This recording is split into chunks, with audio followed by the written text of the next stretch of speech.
are truly living in a time where I think every being in the universe wanted to be here for. I can almost see it. Not that I've traveled there, but I could see higher dimensional beings all over the universe looking at what's going on right now here on Earth and going, man, almost like they're watching the Super Bowl. And how awesome it would be to be on the field of play, getting to do what we're getting to do. Now, many people will hear me say that and go, Right. "You're crazy." And here we are. Mm-hmm. But one of the things, the reason why I pretty much now own my only evangelizing is to get people to the best of their ability, get free of self, space, and time. Uh-oh, did you go away? Right. Oh no, I'm here. I just have to, I didn't put my extender in my room, and so it says I have a crappy internet connection. So I Bandwidth, just yeah. had to plug it in. So that's all I have to do. I just didn't do it. No worries. A minute and we'll have a better connection and it won't keep freezing since I'm recording it on my end. There's another sexy bald guy. That's awesome. I know. That was our that's our photo on our wedding day. So Yeah. 12 years ago, just about. Those are awesome. I've seen them. Those are awesome pictures. Thanks. Well, one of these days I might just have to show them. Yeah. You know, I'm trying to get back to where I was at that point. You know, I got quite a bit of weight left. I was fat when I was fat when I was born, and definitely it's part of the experience. Yeah, you know, this yo-yo weight thing and experiencing both sides of it, of being super fit and trim, because that's Ken and I were teaching our fitness class then, and so we were daily double trainings, everything else, and it was like I was in the best shape of my life 12 years ago. And yeah, that was a season. That was a season. That was a roller coaster ride. And then I got off of it and I went to, well, I don't know what I want to use as an analogy, but I ballooned up. So maybe a hot air balloon ride or something. I don't know. That's okay. I'm working my way back again the second time around. This will be the second time I've lost weight. It's just a little bit different being more mature in my ages and dealing with hormonal issues as being in the feminine. I was going to say, that's an interesting way to describe that, but yes. It works. Yeah. But that's a great way to talk about what kind of I've been shown in my travels, especially in my time away from the body, which is all I try to get people to do now, because I'm just, and there's no way to explain this other than experiencing it for yourself. But once you do experience time away from the body for yourself, and you literally get to experience. Now I know why Jesus was kind of a smart ass. Because when you come back to third or fourth density from a higher realm of consciousness, you're literally watching. You're literally, you're riding a ride. You're part of the ride. You're observing the ride. Other people are resisting the ride, but you're able to see it from that perspective because you've gotten away from your body. You've gotten, and oh, death, where's your sting? Because once you get free of your body, you realize there's no such thing as physical death. You realize there's no such thing as a place where your creator is going to burn you roast you like a marshmallow for eternity. None of that stuff. And then you can come back here with a different perspective, which is why I think it's such a great time to be here, because you have, Earth has already made the transition, whether we're aware of it, like it, or anything else. Earth doesn't care whether we know or like or understand or anything. Mom is already made the transition. And, you know, some of us who are energetically attached to mom are feeling the embrace of that. Some of us are feeling a little bit of discipline. Some of us are feeling the rod, so to speak. The catalyst, you know, there's all kinds of experiences going on, but the point is, it's all for one purpose, which is to get everything on Earth energetically in this, what people call matrix or illusion or whatever you want to call it. I now, and this is what I want to talk to you about. That video that I sent you was the science, great scientific view of what science would call Earth as a system. Right.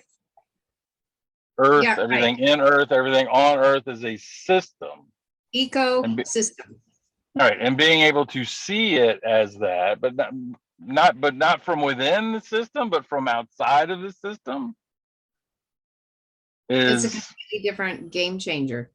well, it's the new birth. It's the being born from a higher state of consciousness, which of course is translated into meaning a place in the sky where you have wings and float around and do all kinds of stuff. But that's what it is. But Right. I only say that to say this, because there's a couple different veils that are spoken about in the scriptures and all the texts. And of course, there was the veil of the physical temple. There's, in 2 Corinthians 3, there's the unveiled face or the veiled face, which I used to think was strictly had to do with Namosa, but I think it's not understanding the third density from a system. Yes, Namosa was part of it. I could totally see that.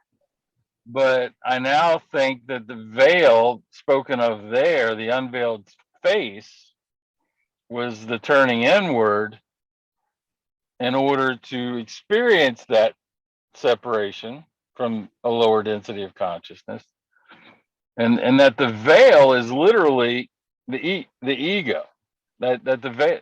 So I think the ego is just like a user interface, a software user interface. That's good. So when you're on Facebook, people don't know this. If you've never written any code or designed websites or interactive websites, you don't know what a user interface is. But when you log on to Facebook, all the different things you can do on Facebook,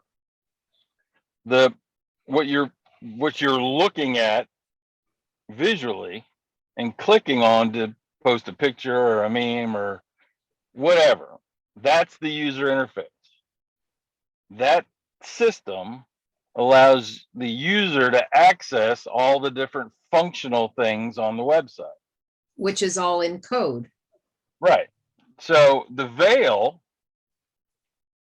as in 2 Corinthians 3, when the law is read, the veil is there. Change law to code, change the Mosa to the code of third density. In order to read the code, you have to have a user interface. That's the veil. Well, when we turn inward, there is no veil. And so that's one example of a veil. The physical temple had a veil, and and you go from sod to all the different levels of what it meant when Christ is raised or resurrected. The veil is torn from, I think, bottom to top. Bottom to top.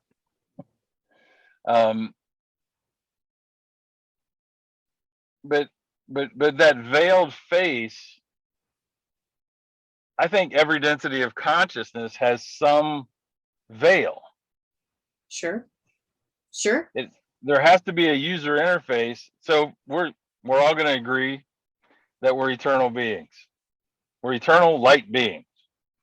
in a density of consciousness having an experience. Well, in order to have the experience of now fourth density, we have to have that user interface.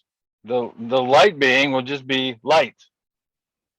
There's not going to be any catalyst of any kind. There's not going to be trees. There's not going to be all the, if you look at life on Earth as a Facebook, all the things we enjoy doing, if we don't have a user interface called fourth density, it's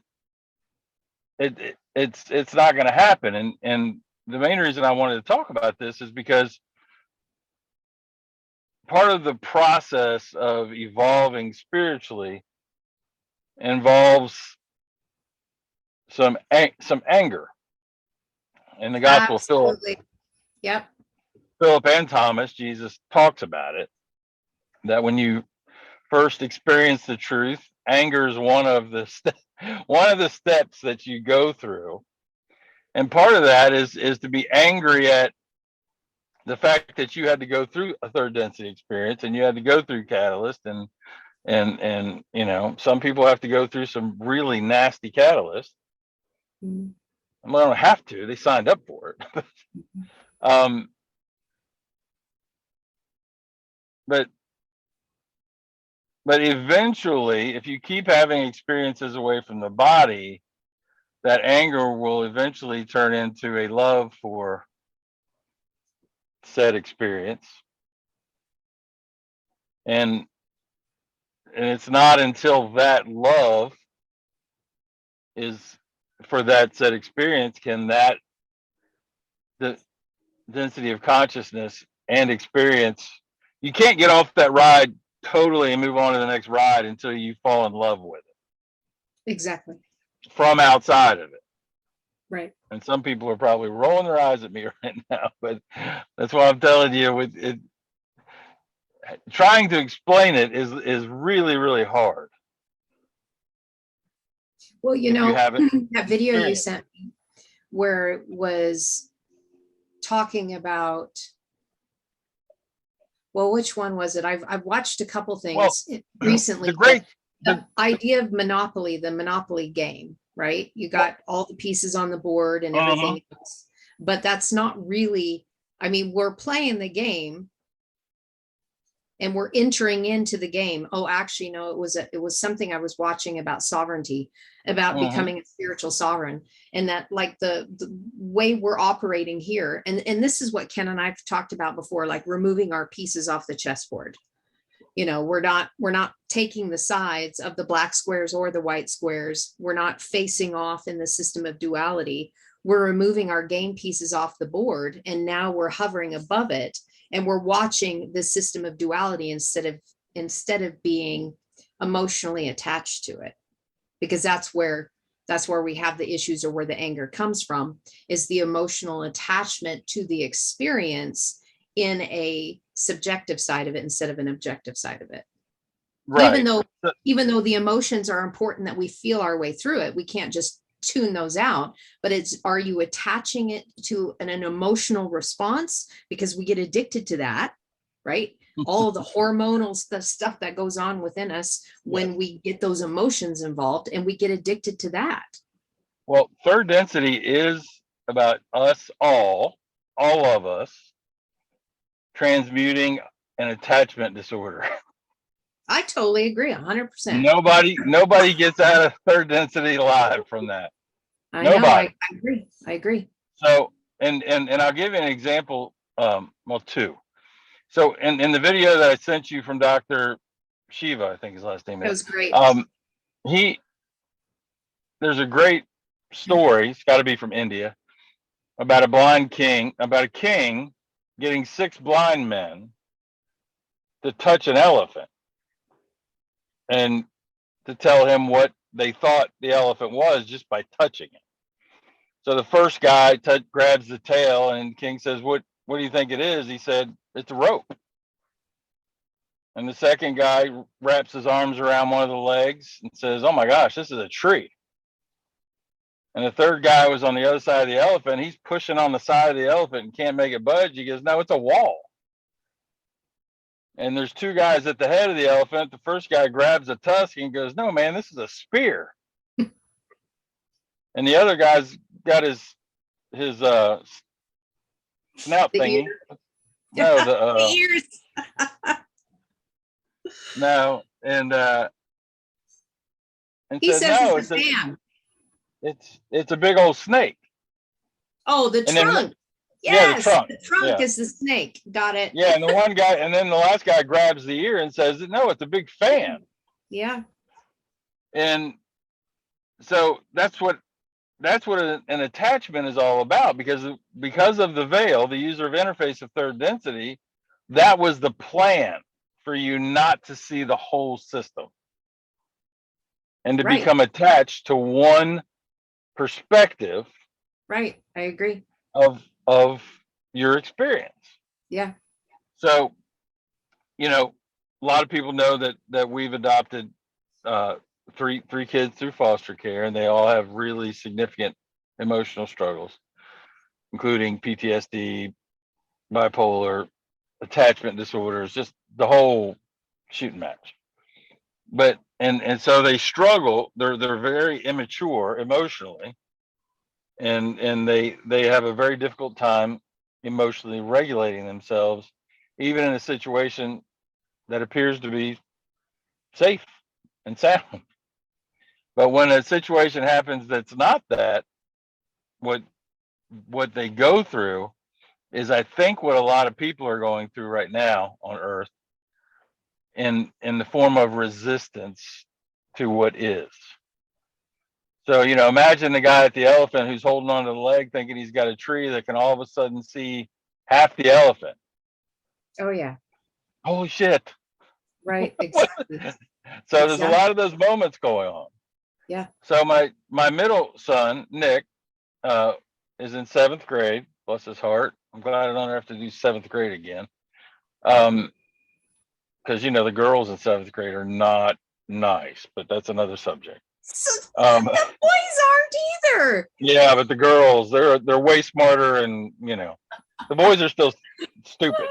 So It's the it's whole not middle fair. school thing.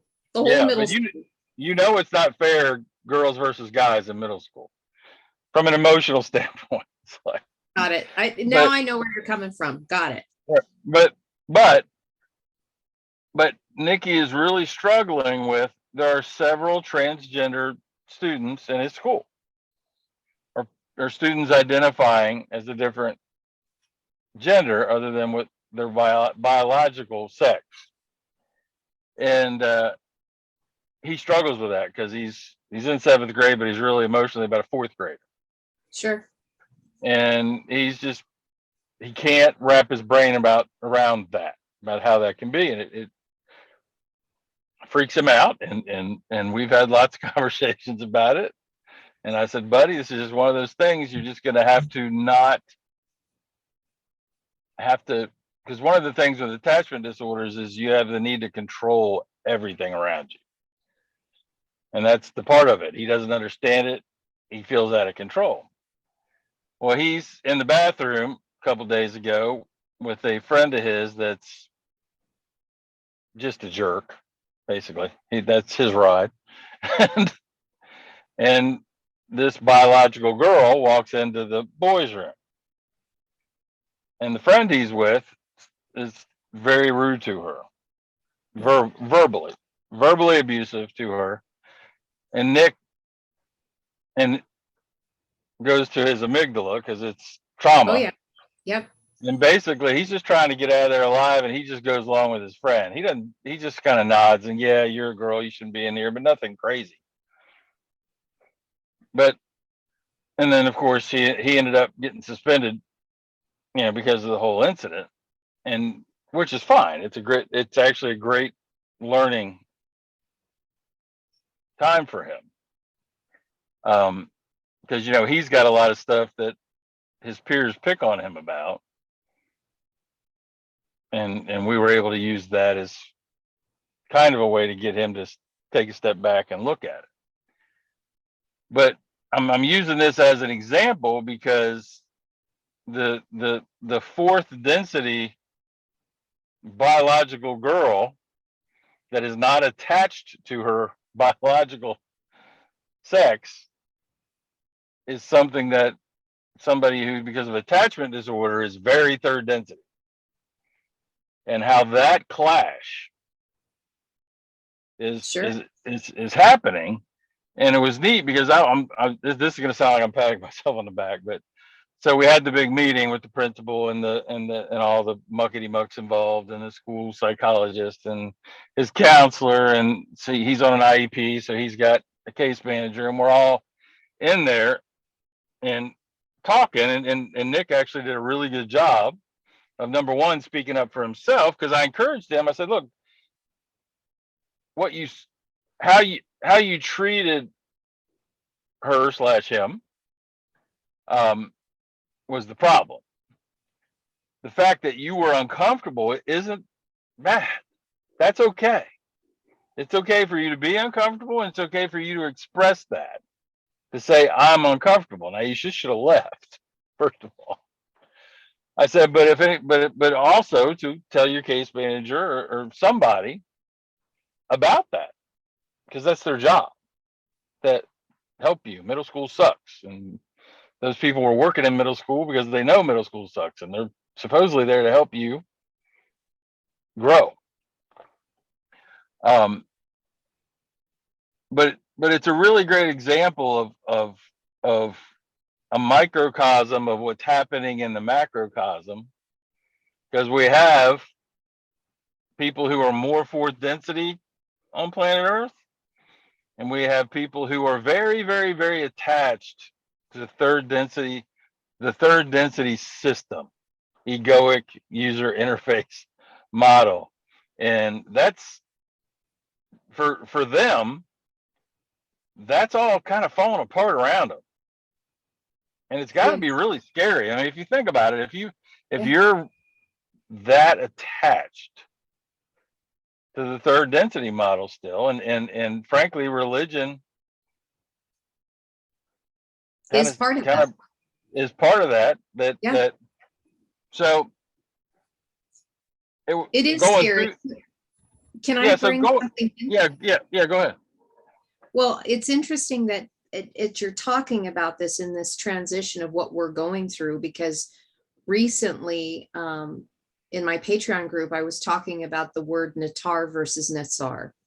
And I'm only in verse 3. We're not moving through very fast. And it was talking about guarding or keeping the words of this prophecy, right? And the word for guard, keep, there's a whole lot of definition in this one word. It's incredible, but it could have been written 2 different ways. One was natar, the other one was netzar. And instantly, when I was doing the research and I was pulling it apart and I'm looking at it from every angle, of course, it didn't take me long to connect to our past conversation that we had regarding the Apostle Paul, the Gospel of Paul, versus the message of Mashiach. And I thought, well, if Steve hasn't heard this, I'm wondering if there's going to be a link to this as things are falling apart in this, the third dimension moving into fourth dimension thinking. And I wanted to show you something, if I can, really quick, just because, that's just what I do. I'll put my glasses back on. Okay. I'm going to take us, if I can, I'm going to take us to the whiteboard, because I don't have the whiteboard behind me, but I'm going to use what they offer now. Okay. Let me see here. If I can use, I think I can use my finger. So the word that the 2 choices that we could have had was natar, nun, tet, resh, which was actually how it was written, or nun, zadi, resh. Now, very, very interesting, because both of them are close to guarding and keeping and protecting and whatnot. But this top one right here had to do with what you were sharing with earlier about anger, about cherishing anger or bearing a grudge, that we are to guard and protect and keep ourselves from doing that. But because of that, I'm going to land the plane with this here and shortly. This is showing us, because the tet is in the middle, is showing us that the wrestle within has to do with the anger that we cherish on the inside. it's that shadow thing that we don't want anybody to see. But the Uh-huh. only way to rise up out of this 3-dimension realm that we're in with the duality is to deal with that. Okay, that is what was actually the word that was written. The other word, which was so fascinating, was this one right here. And I'm not going to go into great detail on it, but I'm going to show you something that I was blown away with. We have Zar right here, Zadi Resh, and it means to cramp and to confine and to squeeze. Now, and to bind. The noon on front of it, so we've got the letter noon, which is like a seed and whatnot, a seed of life, prodigy and air, whatnot. But when you actually take a look at this word czar that I've highlighted in the green, or I've done the box around, this is connected to and comes from and connected to the Latin word czar, which comes from Caesar. Caesar.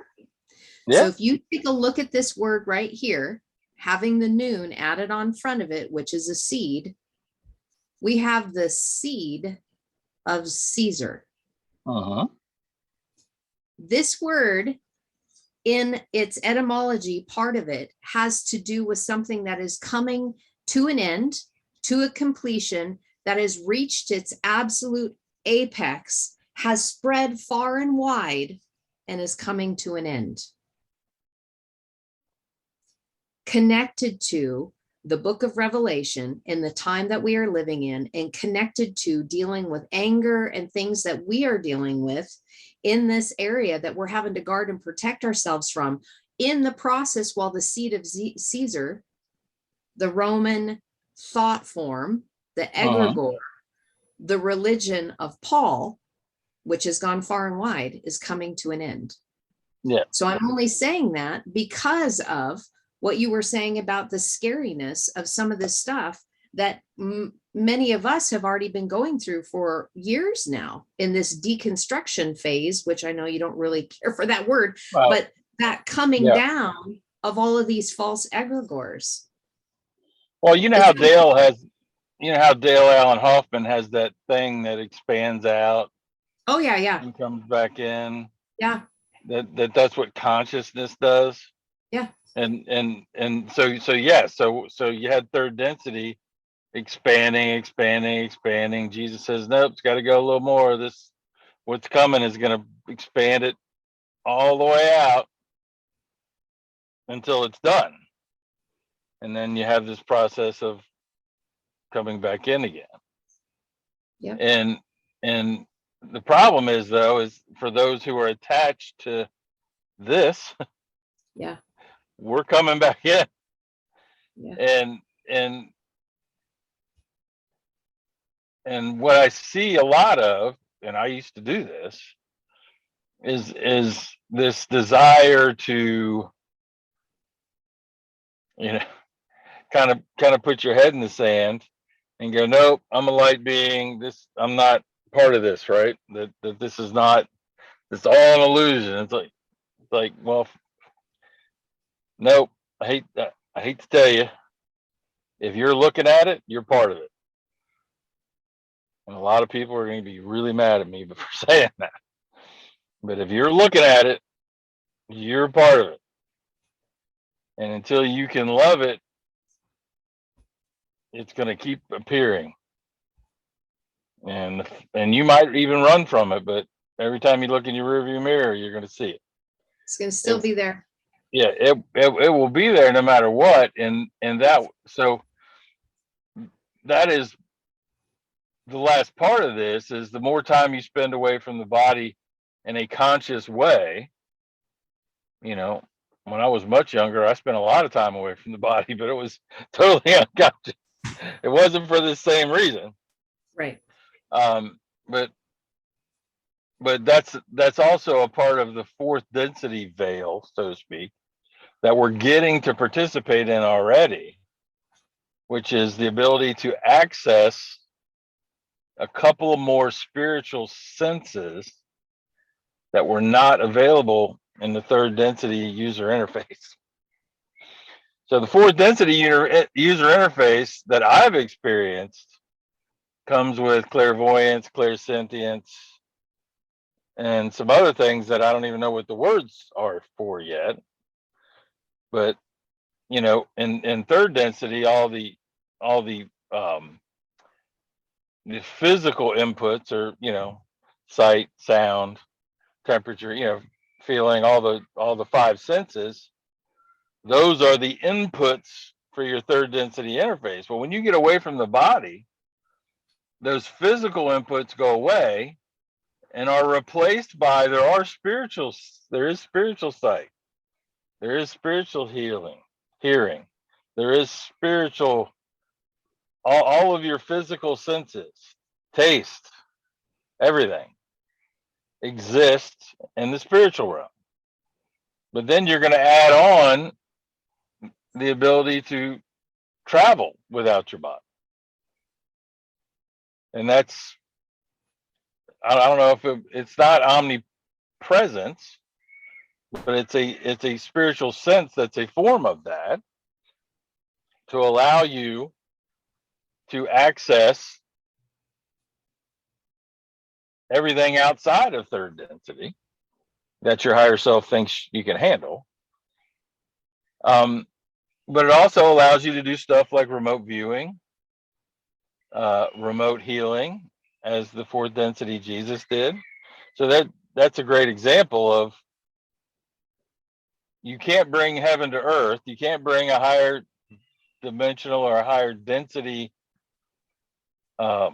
state of consciousness into a lower density that you haven't experienced outside of that.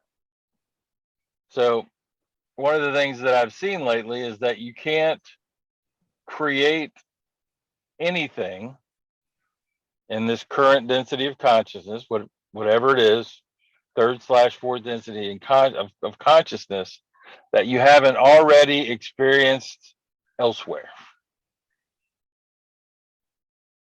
And this is what I think is neat, because I'm a songwriter. I've been writing songs since I was 7 years old. So it's obviously something I've done elsewhere. That, people, how are these 5-year-old kids just crawl up to a piano and play Mozart? How does that work? That's how that works. That's a higher density being that's experienced that away from this plane, that because of the experience is able to bring it through into this one. So the literal bringing heaven to earth. So I just, it's hard to, I've told you and Ken this, that my greatest apprehension is to cause spiritual violence to someone. Right. Because of where they are in their journey, on their ride, experiencing their experience. The last thing I want to do is to become a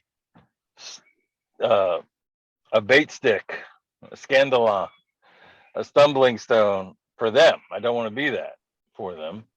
At the same time, I want to encourage them, as Jesus did, to turn inward and seek and see what the Father has for you. See if there's something from the spiritual realm that you can bring into this ride, into this experience. That's good. Yeah, because the last thing that all of us who are, anybody watching this, if we're recording, anybody watching this, you're not watching it. You're on the team. You're on the, what I call the leading edge of creation. There are some of us came here in the same probably 20-year time span, incarnated in the same 20-year time span, post baby. Well, I'm the last year of baby boom, 64, but probably 64 to 84 is a group of people that I call the leading edge of creation. Those who came to do what we're doing, to try to be be shepherds, so to speak, to try to gently and sometimes even get the rod out on some, um, to encourage people to turn inward and to get their marching orders to go forward. Because if if you read the Beatitudes in the language that they were spoken in, that's what that literally is all about. You know, the whole Tuveun, blessed are those who are dialed in, those who are in tuned, divinely in tuned to the one and only being, which is what we're talking about, are have these attributes. Yeah, exactly. Become referenced to as the salt of the earth. And to not resist what you see every day. Right. Because as Jesus said, true worshipers, true seekers worship in the spiritual realm as reality and bring what they experience there into earth. Stop resisting earth. Earth, some days it sucks, some days it's amazing. You know, like in the movie Bull Durham, my favorite baseball movie, one of the greatest lines is, sometimes you win, sometimes you lose, sometimes it rains. Yeah, And indeed. yeah, and if you look at every day that way, if your intention is to leave the body every night and come back into the game, put me in, coach, every day, sometimes you win, sometimes you lose, sometimes it rains. And It's I got all to have that. greater experience. I got to have that experience with this deal with Nikki at school, and and that experience with everybody involved, because there were some staff members who were on the social Sure. justice side of the spectrum, Sure. who were very upset about what happened. And I actually wanted the girl, to identifying as a boy, to come to the meeting with their parents, and they declined, because for some reason people in my little town are scared of me. I don't understand that, but I say that a little snarky. Um, but my point was is I wanted Nick to see that the experience that he went through in the bathroom, as crazy as it was for everybody, was just that, and that this experience with all the adults would be another part of that experience. But I really wanted to tell both kids in front of everybody that the biggest problem here is that both kids were resisting what is. She was resisting somebody uncomfortable with her, Mm-hmm. and he was resisting Her that as choice. well. Right. Yeah. So, but they were both resisting. Yeah. And they were both uncomfortable with each other's response to each other. And what I That's wanted to tell both, synchronicity, right? yeah, but what I wanted to tell both of them is because they both have. So as Dr. Joe Dispenza will talk about, is you have in science, you have the norm, which is usually about 80% of, in this case, people, from a scientific perspective. And then you have, on positive and negative polarity, deviations from the norm. And I wanted to tell, I've told Nicholas this many times, because he gets picked on a lot. He has horrible anxiety, pulls his own hair out, eats his own inside of his mouth, the skin. And he gets picked on for it. And I've told him, I said, look, buddy, the way consciousness works is there's a cultural norm that 80% or so of the people fit in easily. And then there are deviations outside of that norm. And just like Jesus told the homosexuals of the day, look, you're a deviation from the norm. And in this case, he was telling them, you're a radical deviation from the norm, and this is what they're going to do to you. They're going to make you live at the trash dump with the lepers. He was trying to equate in the cultural sense of the day that they viewed that as deviant as being a leper. That's what he's trying to explain. Not saying that God has a place for you to burn for eternity. Right. Exactly. So I've told Nicholas several times now that his experience is going to be viewed as a deviation from the norm. That you've got some emotional issues, you've got some biological issues that you inherited from your biological family, you've got trauma that the religious people call it a generational demon of sort. Right.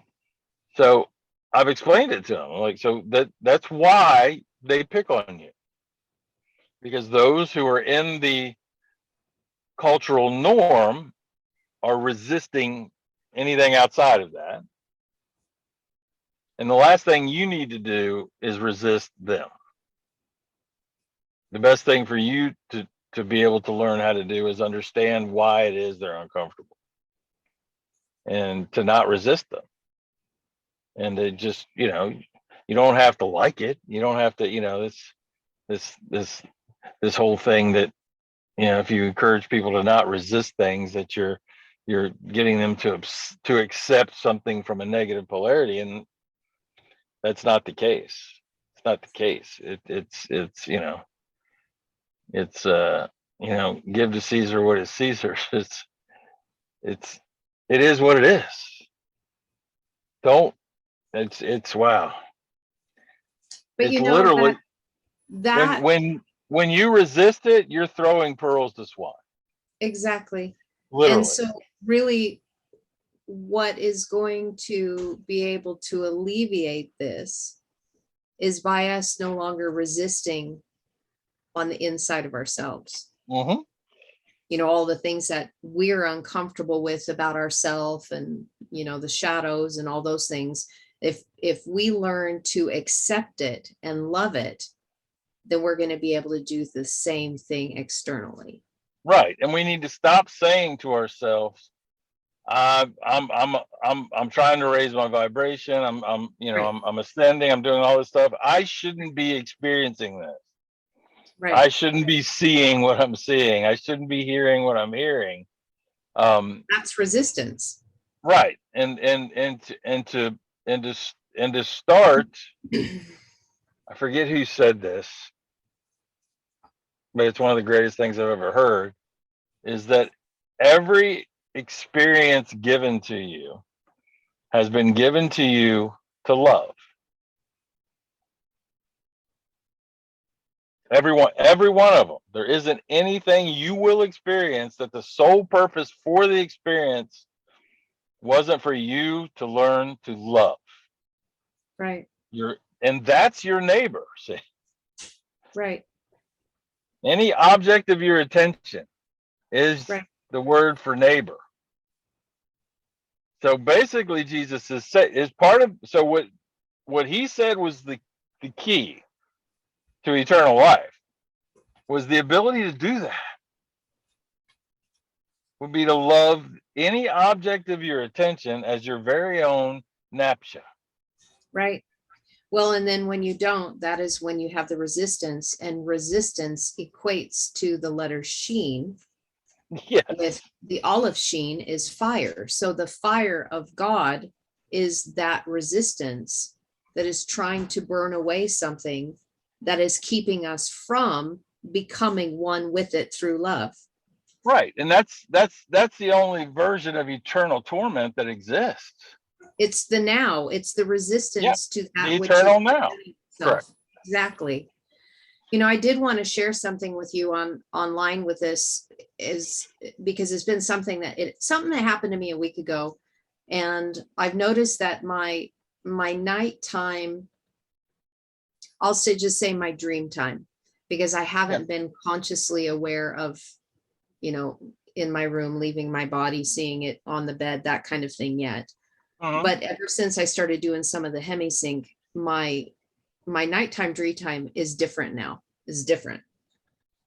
It's a little bit more sharper. It's a little bit more lucid. And I had an experience on the last full moon that really rocked me, but yet I can see and connecting it to what you've been sharing here. It was like a shadowy form. I've experienced a shadowy form before. And Ken and I have been talking about it and some of the things about our shadow side, the lower density self versus higher density, and, merging them. And I had an experience already with it the first time. And I said, I'm not afraid of you. I accept you. I'm not afraid of you. I accept you. And that was the first one. Well, what happened the second time around on this last full moon is it presented itself to me and it literally integrated itself with me. And it's very difficult for me to describe this because it was so lucid. It was like you and I talking right now. And it came and it merged in me. And it was like, it was forming itself into the vessel of my being, like this full integration. And I can't explain it. It wasn't a great feeling. It wasn't a bad feeling. It was just something very strange that I hadn't experienced before. And in the process of it, I was moving and trying to like trying to stretch. And I don't know, it was just bizarre. It was just absolutely bizarre that it happened to me. And while it was happening to me, I heard this: Ra is no more. Now, Ken and I were discussing this today because for a week I've been pondering what happened to me. So I heard Ra is no more, Ra no longer exists. Okay, so that was the phrase. Then this integration thing happened. And then I began to see beyond. I was able to see things that I cannot describe in this language. It is not possible. And I remember being so uncomfortable with it. And then I began to hear other voices speaking to me. Now I'm thinking, people are going to be watching this. Here comes my ego going, oh gosh, you're listening. They're going to think I'm crazy. But I'm just trying to explain this experience. And I heard somebody laughing at me, but it wasn't a mocking laughter. It wasn't one of those, like pointing out, making fun. It was just kind of this light chuckle. And I said, this is not funny. This is not funny at all, because I was trying to integrate with whatever was going on. And the individual I heard it from said, oh, yes, it is. Oh, yes, it is. Because it was like this stretching and moving and changing. And I was not comprehending what was going on. And then I was seeing things that I had never seen before. I can't even describe them, but it was like something was removed, something was revealed, and I was trying to integrate it all at the same time. And I was feeling things. I was literally feeling sensations in my form, in my body. At the same time, there was a moment I realized I was still asleep, but yet I was feeling. I was feeling, but my body, I had recognition that my body was asleep. It was the craziest thing. So having said that, Ken and I were talking about it again today, because it's been like a week now. And I'm like, what was that all about? What was that all about? And I mentioned the word Ra, and I was thinking of like Resh Aleph.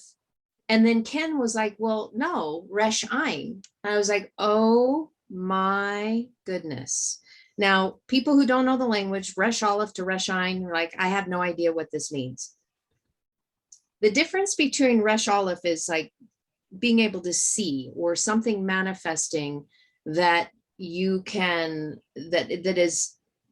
there's a perception that is being shared, that is raising you up so that you can see something as being absolute. Okay.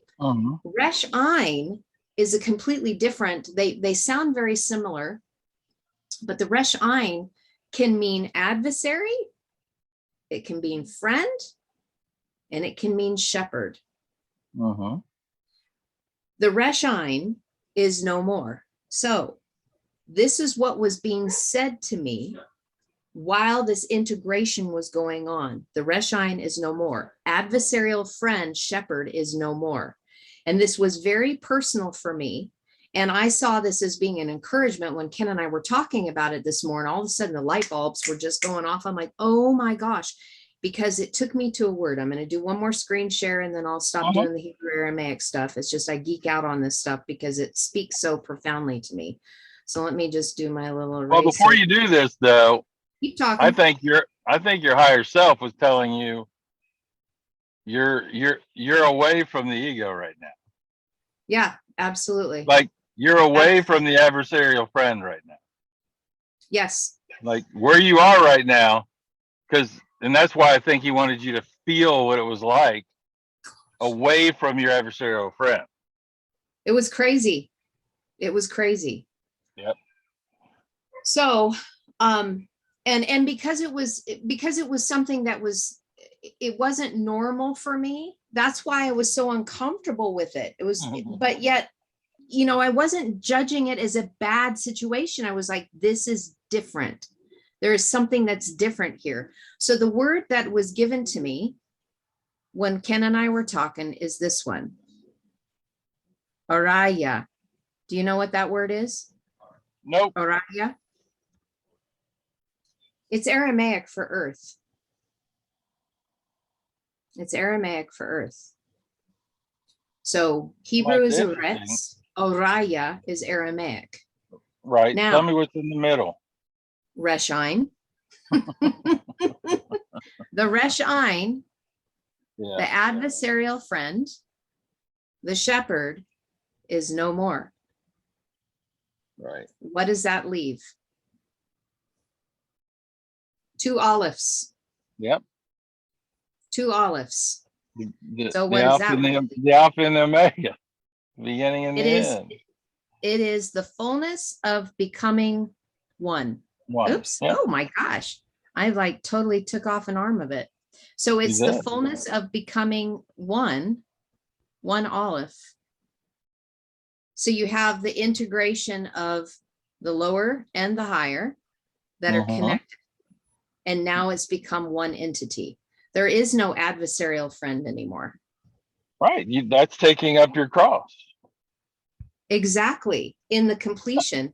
And here's the other part of it, that olive, Dale said something the other day. I was watching a video that he did, you know, because I really respect him for all his years that he's been studying in the Aramaic. And he says he doesn't really use the term oneness anymore. He uses more of the phrase of absolute, because that's really what the olive is. So when we drop the adversarial friend component, especially when you're talking about out of the body and getting rid of the ego, you have entered into the absolute state of being where you have become one with everything, but you are now absolute. You're no longer divided. Because to say becoming one or oneness implies that there's something else other than that is real. Like two-ness can be a thing, and it's not. It's just you believing in something that's dissonant. So the only thing, like Jesus said, the only thing that's real is the absolute. That's right. So, which we would go back to the oreta that we've brought before. Oreta. But what I like about your experience it was crazy.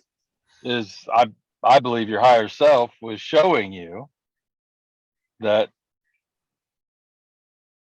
the user interface, the egoic user interface, your catalyst friend, your adversarial friend, when it is no more, when you are away from your adversarial friend, you are absolute. Absolute. Exactly. That's why it was such a big dot connect this morning when Ken and I were talking on our walk, and then how you started this. I'm like, of course our conversation was going to go this way. Of course it was going to talk about us moving from the 3rd density and the 4th density and the things that have to come down, the things that are attached to, you know, the people that are attached to the 3rd density experience and are emotionally invested in it versus those of us who are disconnecting from it and moving in actually a winnowed process where the spirit is just gently guiding us and moving into it. And it doesn't mean that we haven't experienced some of those uncomfortable things too. Oh my gosh. Oh no. Oh my gosh. Wow, that's been like the last 15 years of my life, at least the last 15 years of my life. It's been Uh, ongoing.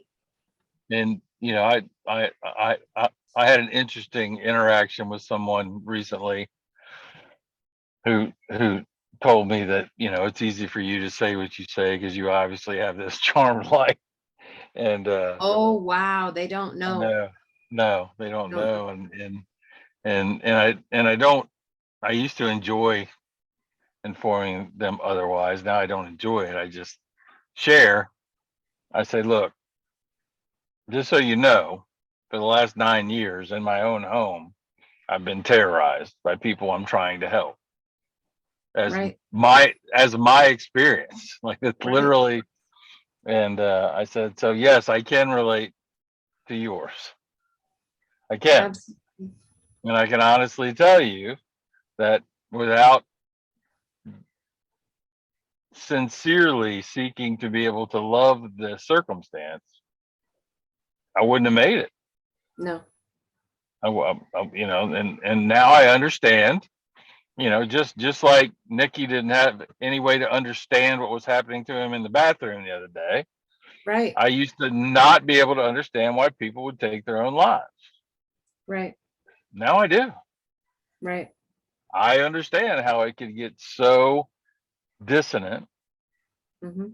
that it would be unbearable. I totally understand it now. Yeah. And have the ability to even love that circumstance Yeah. without And judgment or anything. that's Yeah, right. Without judgment. without any judgment or attachment. Mhm. And you know, that's and I got to go. So that's what I'll leave people with today is that if the first step in loving every circumstance presented to us is to stop resisting any of it. Agreed. You know, I concur. yes, yes, we're all eternal light beings, but all of us are here. If you're listening to this, you're here in third/fourth density having an experience. Don't resist any of We're here it, for the ride. and seek the opportunity, seek the ability to experience all circumstances without generating a negative polarized emotion within you, because it is only then that you've been able to transmute anything. Otherwise, you're just blah blah, you're just running your mouth I saying agree. I've transmuted that, but then when somebody says something you don't like, you have a negative emotion, and I get to say nope, you haven't. Try again. Yeah. Try again. Gonna have to So go that round that mountain one more time. just you know, I get it. If you don't want to move 3 people in your house to terrorize you for a decade, I get it. I'm not sure I would have done it if that was presented to me that way. But But you know regardless what? It's of a what good thing ride that you're you on, didn't know it was going to present it that way, well, right? yeah, yeah, absolutely. Because I'd have probably wimped out. Yeah, but the what it is produced in you and us being able to have these conversations, you can't put a value on it. It's No, priceless. no, and that's what I'm very thankful for because of that. No, you are. That I get to see every day in my own home what that resistance looks like and the consequences in this density of consciousness. what what consequence dissonance always brings consequences Right. that we would say are negatively polarized, Right. and resonance or love always brings positive polarity consequences. Right. And it's the, you know, being able to experience that in a very intense way in a place that we tell ourselves in our home should be safe and sound and free of all of that. Um, being not, I haven't been able to escape from it because I probably would have.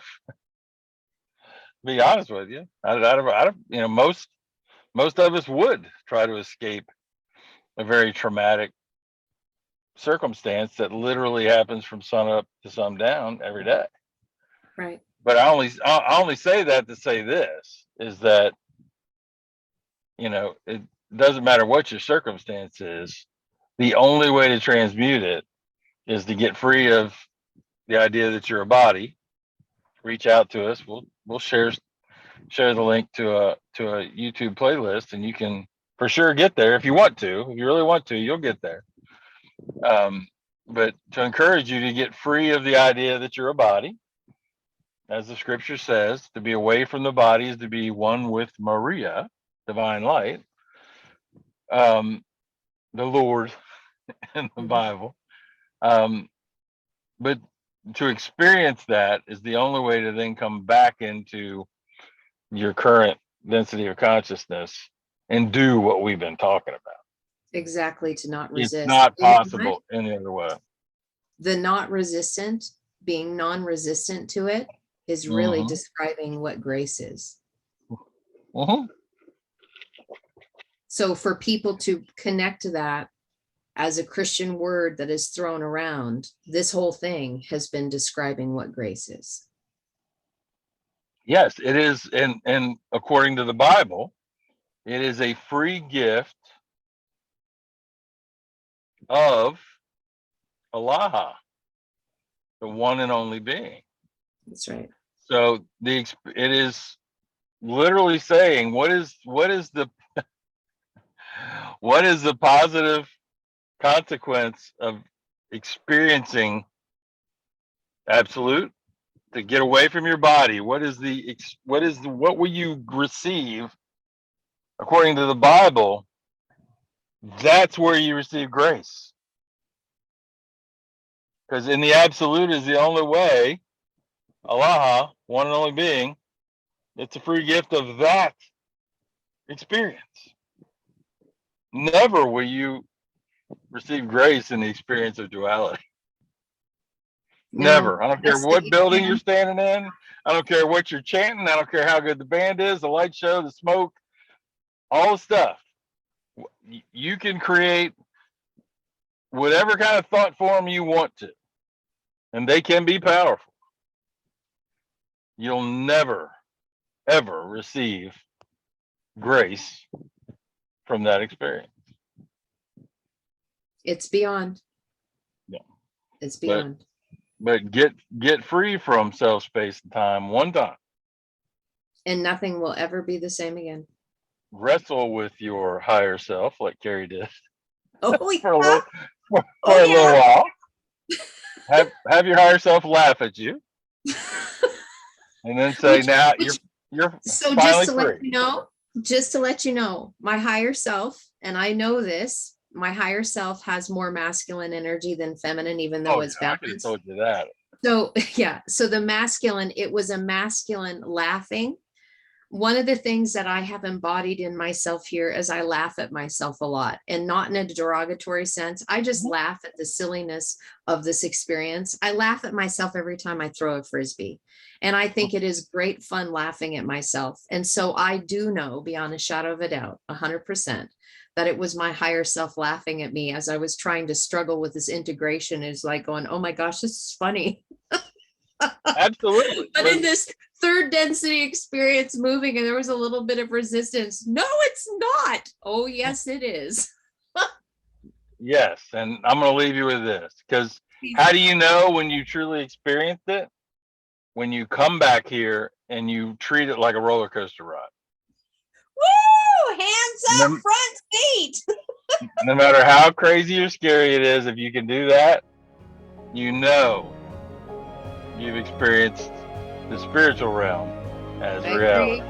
Yeah, I had goosebumps. I'm like lit up all over with that. So thank you, Steve. Yep. Thank you for this awesome conversation. As always, I look forward to our next. And like you said, if anybody who is watching this, if you want to have a link with HemiSync or anything like that, please reach out to Steve or myself, and we can make it available to you, and you can start your journey. It's been pretty incredible. Yes, ma'am. Let's do it. All right. Shalom, shalom. Todah Namaste, my friend. It's been an awesome namaste. See you next time. Adios, everybody. Bye. Bye-bye.